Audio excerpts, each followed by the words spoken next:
Welcome everyone. We're going to do an unboxing to the DeWalt chainsaw. It's the DCM CS574X1.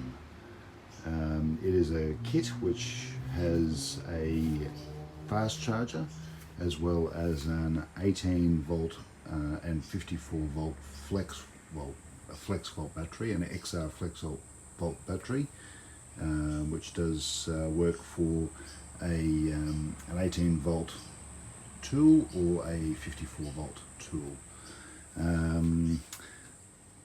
First look at it, their advertising looks a little bit weird because when you hold it by the way it's supposed to go, I would say, it's upside down.